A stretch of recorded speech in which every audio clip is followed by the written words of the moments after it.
Okay, so we are moving right along, and in the last lesson where I was talking about being an email list manager, I sort of began to hint at something that I believe is the difference between sort of helping your client be online and not spend all the hours that they have being online, and sort of having a very, very slick, seamless, profitable business, and that is automation.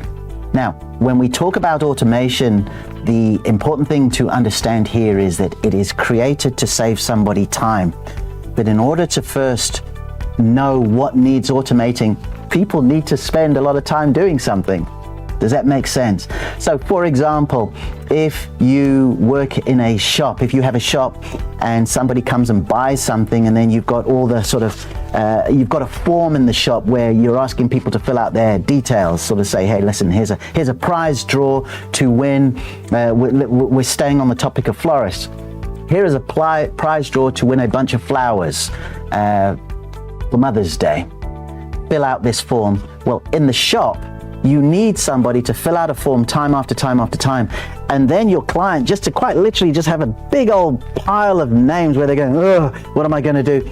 In order to know that now it is time to set up a system, now it is time to set up automation. Okay, so one thing follows another, and the reason I'm saying this to you is so you can be sensitive to ask someone to say, is there anything you're doing time after time after time, or is there something you want to do in a few months' time that we could possibly do now?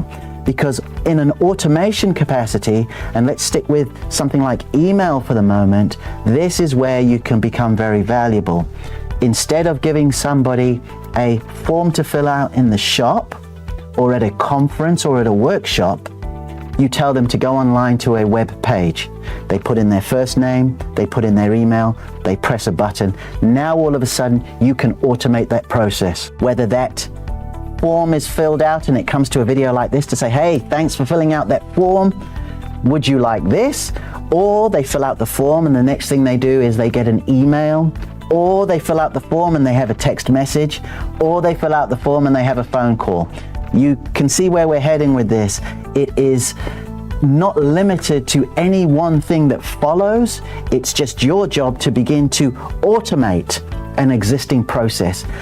Automation service providers are at a different level to some of the standard picks and shovels you provide, because once a business owner is able to look back and say, you mean we can do this once, and then this is this classic happening while I sleep, or happening while I'm on a beach, or happening while I'm driving here, and you're saying, yep, that's exactly how it happens. They'll say, tell me more. So automation is not for the faint-hearted. You need to have a certain thing about what you vibe over and how you learn, and you're willing to learn. But my goodness, once you learn how to automate, you will be incredibly valuable. You will be permanently employable. You'll see some links on this page, but just know that an automation services provider is a bona fide pick and shovel.